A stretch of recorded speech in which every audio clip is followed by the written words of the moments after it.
हिंद बहने जय हिंद। आज भी एक वीडियो बना के डाल रही हूँ। यदि अच्छा लगे तो कमेंट्स करके बताइए। अगर ऐसी कोई बात दिल को छू जाए तो अपनी ज़िंदगी में उतारने का कोशिश कीजिएगा, अपनी ज़िंदगी में उतारने का कोशिश कीजिएगा। देखिए, आज मैं बहुत खुश हूँ, बहुत खुश हूँ। आशा करती हूँ कि आप लोग भी खुश होंगे, आप लोग भी खुश होंगे। जिस भगवान ने मेरे को इतना ज़्यादा खुशी दी है, उस भगवान को दिल से धन्यवाद देती हूँ, दिल से नमन करती हूँ, दिल से थैंक यू बोलती हूँ, दिल से शुक्रिया अदा करती हूँ। देखिए, हमारी ज़िंदगी अमूल्य है। इस ज़िंदगी को हम समझते नहीं हैं, हम समझते नहीं हैं इसको।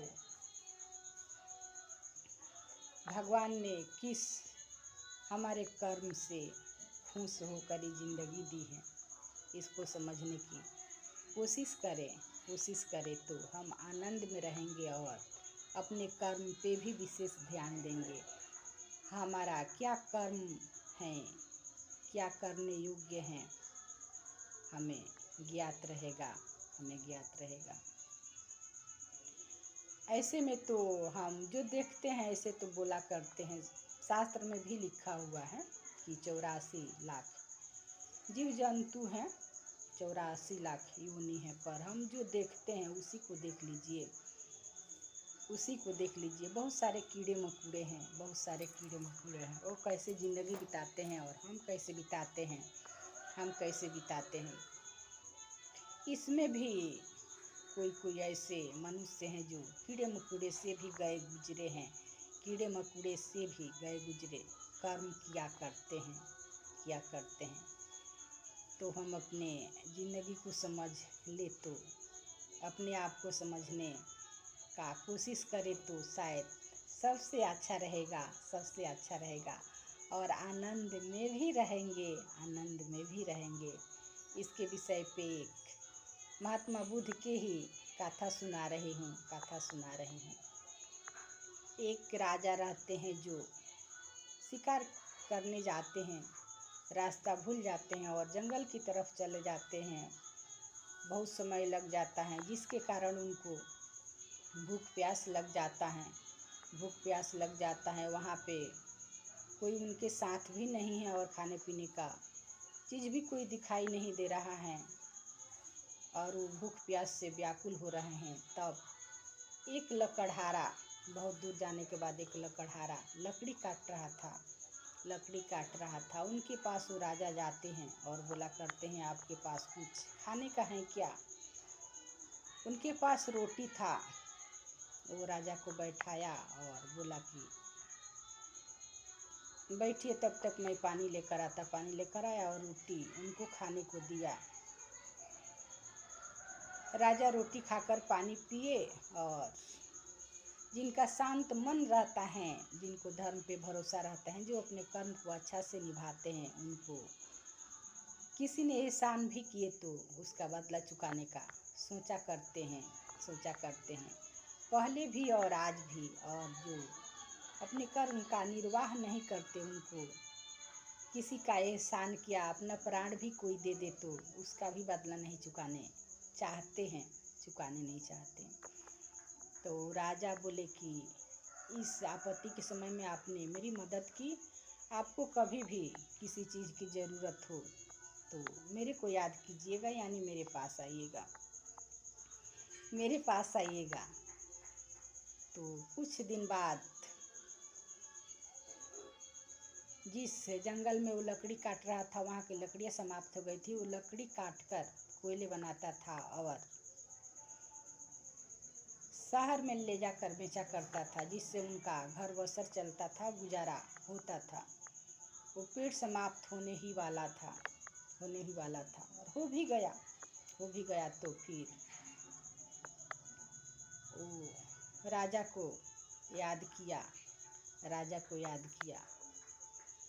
के पास गया तो राजा की वो बातें याद आई और वो बोला कि इस लकड़हारे ने मेरे आपत्ति के समय में मदद की थी, हेल्प की थी, मेरे को खाना पानी दिया और रास्ता भी बताया था। मैं रास्ता भी भूल गया था, रास्ता भी बताया था। तो वो जो चंदन का लकड़ी वाला बगीचा है इस लकड़हारे को दी जाए। फिर मंत्रियों को बुलाकर राजा ने उनके नाम से वो चंदन की बगीचे उसके नाम से कर दिया और उसको सूचना दी गई। फिर उस लकड़हारे ने उस बगीचे में जाकर अपना घर बना लिया, जैसे बनाया था बना लिया, और उस चंदन की लकड़ी को पेड़ को काट काट कर कोयला बनाता और शहर में बेचा करता था।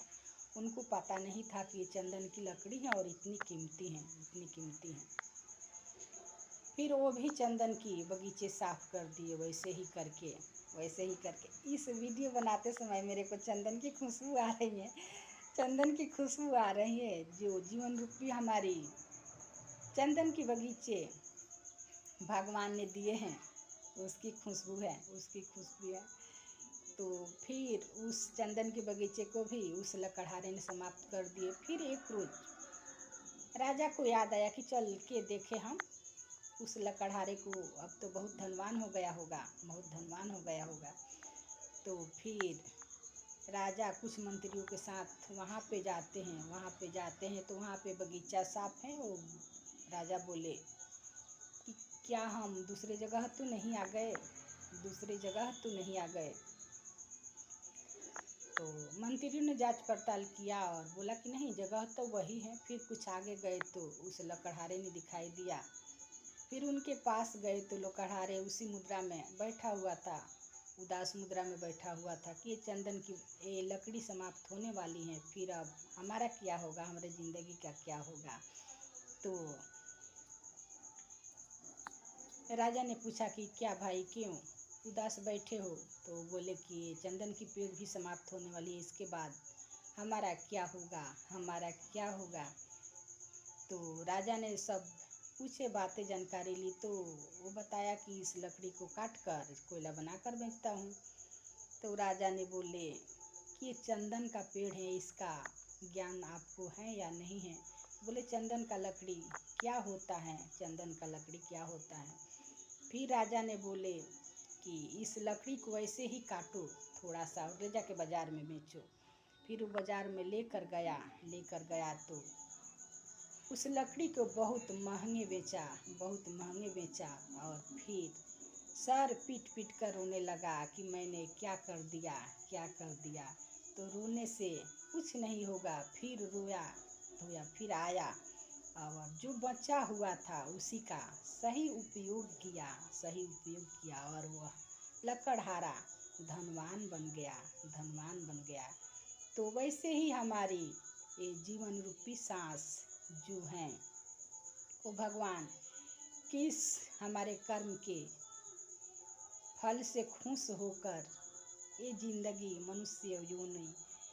मनुष्य का जिंदगी जीने का मौका दिए हैं। तो हम भी इस जिंदगी को काम, क्रोध, लोभ, मोह में और अहंकार रूपी आग में जला रहे हैं। इसको अच्छा से जी लीजिए और अपने आप को गहराई से मालूम करने का कोशिश कीजिए, अपने आप को जानने का कोशिश कीजिए।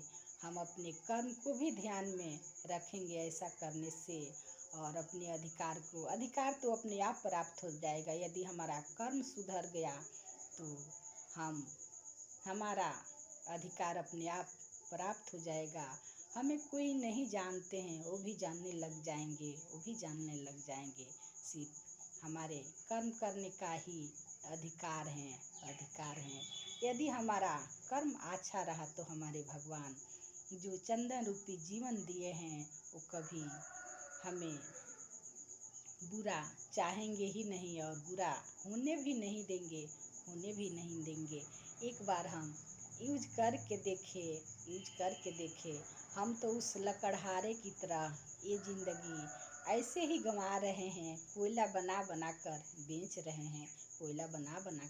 हैं। जय हिंद।